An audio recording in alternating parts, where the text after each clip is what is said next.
Et bonjour à vous les cinéphiles et bienvenue dans cette critique en post-projection. On va parler aujourd'hui du film Free Guy, le nouveau film avec dans le rôle principal Ryan Reynolds, je vous lis, Jodie Corner, Lily Ray Howery, Utkarsh Hamdukar, désolé, Joe Keery ainsi que Taika Waititi, en effet, qui a un rôle important. Le film est réalisé par Sean Levy, le réalisateur de Real Steel, de Death Night ou encore de La Nuit au musée. Un nouveau film qui essaye de se la jouer, jeu vidéo, c'est très à la mode actuellement, même si en réalité, en regardant le film, on se rend compte qu'il va puiser aussi dans d'autres références. Hein. On peut penser à Invasion Los Angeles de Carpenter, ouais, il y a un petit peu de Carpenter dans le film, je vous laisserai voir si vous n'avez pas vu le film.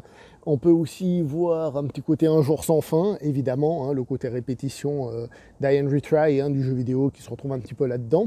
Donc on va dire que le film fait du neuf avec du vieux, c'est le cas de le dire.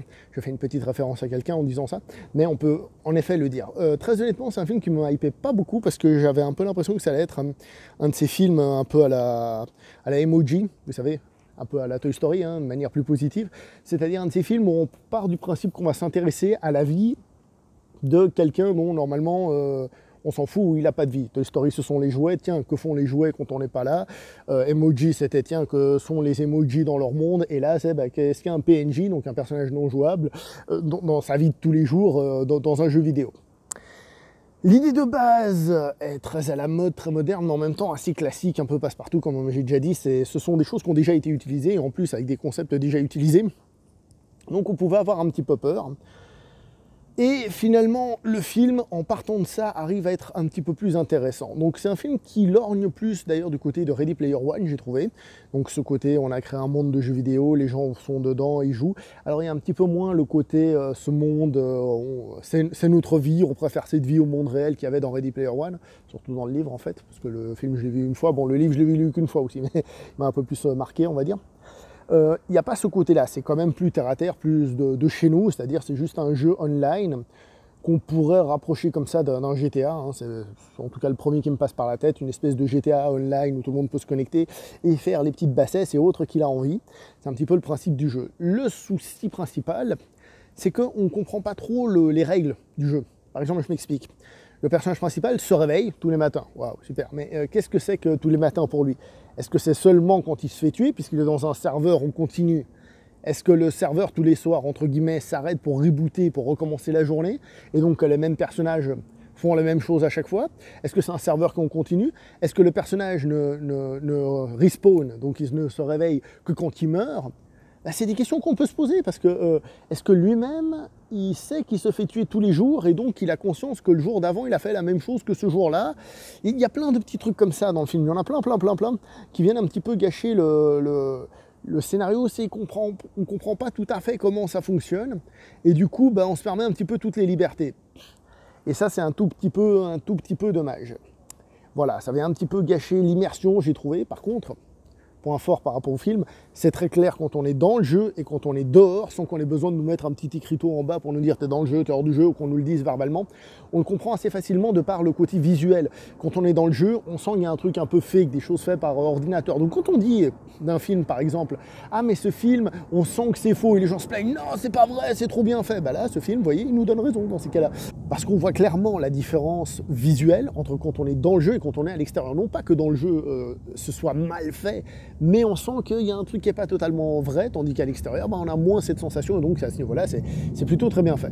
Au niveau du scénario, donc comme je vous ai dit, on reprend des choses classiques qui existent déjà, mais en essayant d'avoir justement une touche de modernité jeu vidéo, mais en plus, là où je ne m'attendais pas du tout, c'est que le film va du côté aussi un tout petit peu, mais il va aussi du côté d'une touche de philosophie ou de science-fiction à un moment donné, des choses qui reviennent dans d'autres œuvres que je ne m'attendais pas du tout à retrouver ici. Je pensais que ça allait être une simple comédie, peut-être un petit peu d'action, voilà, ce qui est le cas, c'est une comédie d'action, mais que ça allait juste rester à ce point-là. Puis non, il y a quand même un petit quelque chose, un petit côté plus global, un petit côté plus épique d'une certaine manière, des combats un peu plus importants, et puis voilà.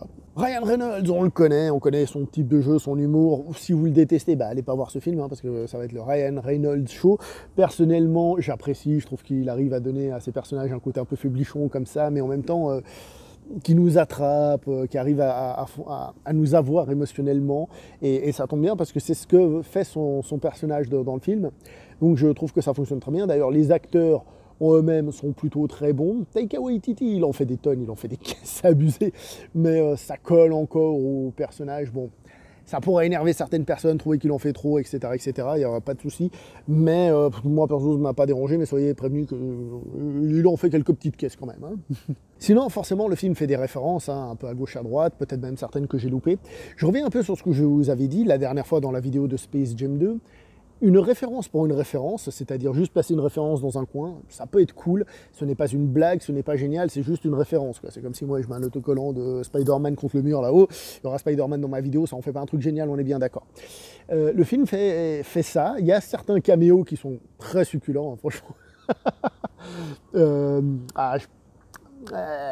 Bref, difficile à dire, mais franchement, il y a vraiment des caméos qui sont vraiment cool, même par exemple parmi les caméos un petit peu plus inconnus pour moi, je crois qu'il s'appelle Ninja, c'est un streamer par exemple, voilà, bon.